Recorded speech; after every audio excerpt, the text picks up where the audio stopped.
ለራስ ብትፈራ ይሻላል። እሺ እንዴት ነው የምትመችበት? በእናትሽ ሰው እኮ ነው።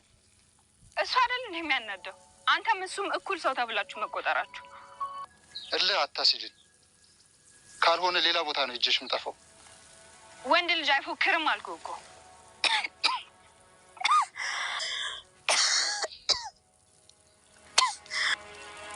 ማያ ቤተሰቦች ቤት መሄድ አለብኝ። ትዕግስት እንደሚያስጨርስ እኮ አውቃለሁ፣ ግን ትንሽ ታገስ። እንዴ ከዚህ በላይ መታገስ አለ እንዴ? አመጣለሁ ብሎ ሄዶ እኔን ማታለሉ ነው? ብትሄድም ቤት አያስቀምጧት። ግን ደግሞ ቤተሰቦቹ ከዚህ የትም አይሄዱ። እባክህ ታገስ። እኔ ደጋግሜ ታገስ የምልህ ነገሮች እንዳይበላሹ ነው። አይበላሽም። ለምን ይበላሻል? እና ሰው ገለ በሰላም ትኖራለህ? ቢያንስ ትሁቴ በሰላም ትኖራለች። የእሷ ሰላም አንተ ሰላም ስትሆን ነው። የአንተ ነፍስ ማጥፋት የሚያኮራ ጉዳይ አይደለም። ማያ እኔ የሚወቅሰኝ ሰው ሳይሆን መፍትሄ የሚሰጠኝ ሰው ነው የምፈልገው። ቀን በሄደ ቁጥር ደሜ እየፈላ። መልካም ጊዜ።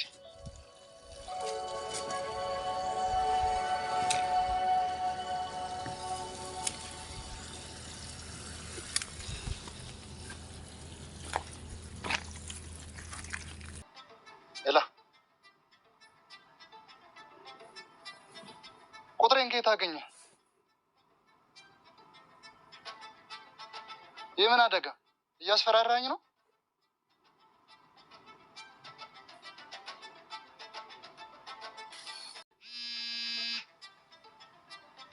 ኤላ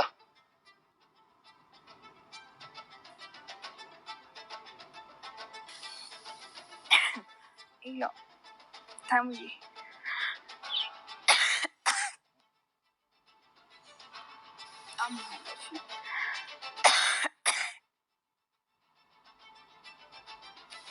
ትንሽ እያሳለኝ ስለሆነ ነው።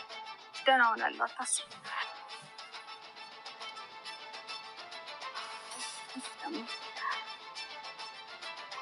ሚስትን እየተንከባከብኳት ነው።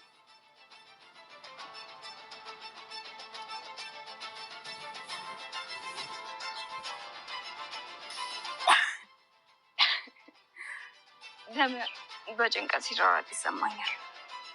ቅጣቴ አይንሽን መጨፈን እንዳይሆን። የፈለግከውን ማድረግ ግን በእጥፍ እንደሚመለስ እንደወቅ። እሺ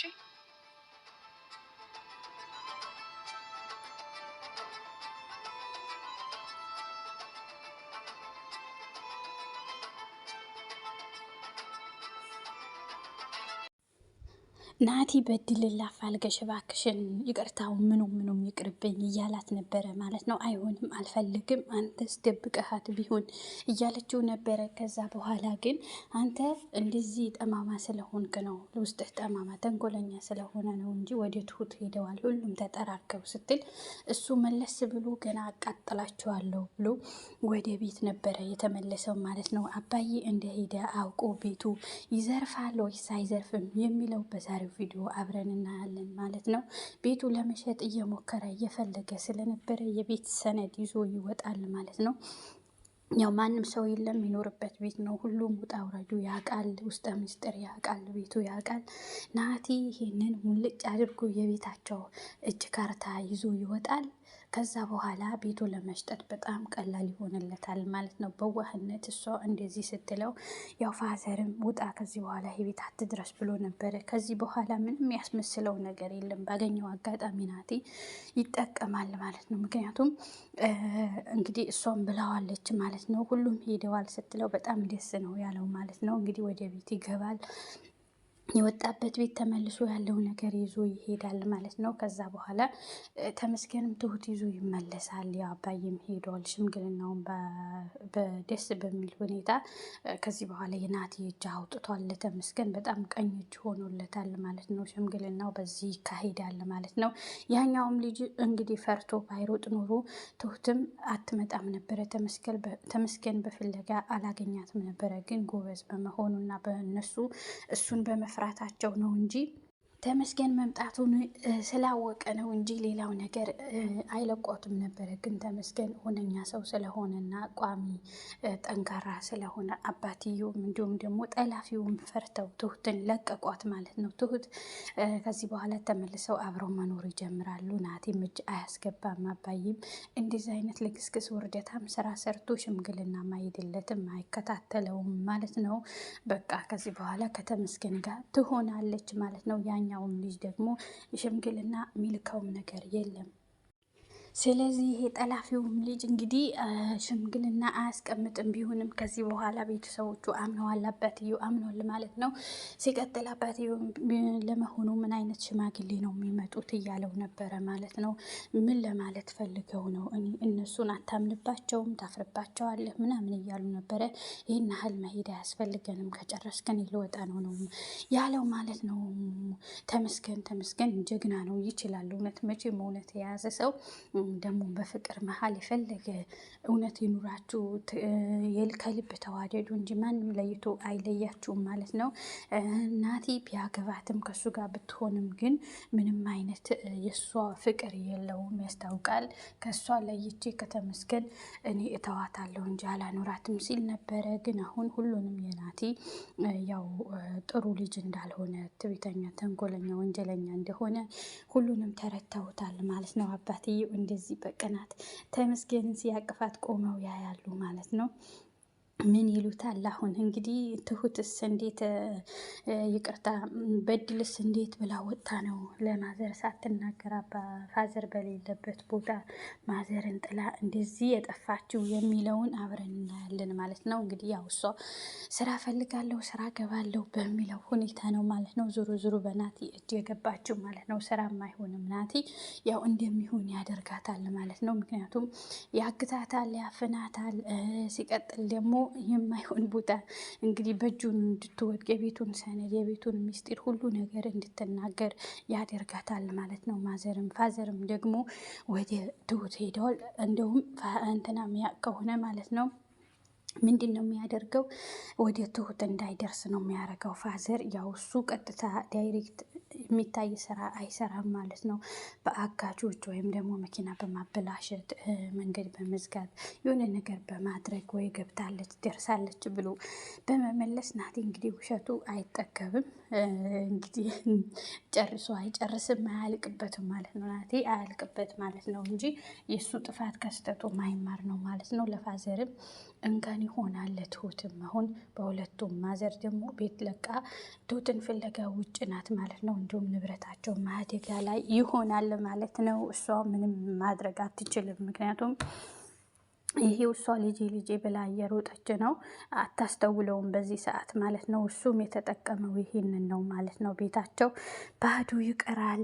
ትሁትም ይቅርታ እንበድልም ትታፈናለች። ትሁት ወደ ቤት ትመለሳለች። የበለጠ ገና ሌላ አልፈልግ እሱ ይመጣል። ያውቁታል። ከዚህ በኋላ ግልጽ አንተነህ ማንም እንደዚህ ሊያደርጋት አይችልም ነው የሚለው። ስራ ሄዳ ነው አይደለሁም ስራ ፍለጋ ሄዳ ነው ሊል ይችላል ማለት ነው። ምንም እንኳ ይሄ ድራማ ቢሆን ብዙ አስተማሪ ነገር አለው ማለት ነው። ውጣ ውረዱ። ምክንያቱም እንደዚህ አይነት ሪል ላይፍ ያለን ኢትዮጵያውያን አለን ማለት ነው። አሁን በዚህ ሰዓት ከተንኮል ከምናምን የተያያዝነን ማለት ነው። ሁላችንም እግዚአብሔር እንኳ ይቅር ይበለን፣ ይቅርታ ልቦና ይስጠን። ከምንም ከተንኮል የሚገኝ ነገር የለም። አንድ ሰው ቢያጠፋ አንድ ሰው ቢያስከፋ በቃ ለእግዚአብሔር ሰጥቶ ልቦናው ይመልስለት ማለት ነው እንጂ ተንኮል ለማንኛውም ሰው አያዋጣም ማለት ነው። ተንኮል ለሚሰራ ሰው ዞሮ ዞሮ ለራሱ ነው የሚሆነው እላችኋለሁኝ ውድ ቤተሰቦቼ። እንዲሁም ደግሞ ፋዘር እዚህ ጋር በጣም ተበሳጭቶና ተናዶ ነበረ።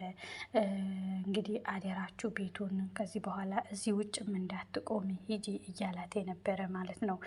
በቃ ትሁት ግን አሁን ያው ወደ ተመስገን እጅ ገብታለች ማለት ነው። ነገር ግን ያው ተመልሰው ወደ አዲስ አበባ አልመጡም ማለት ነው። መንገድ ላይ ምን ይፈጠራል? ምን ያገኛቸዋል?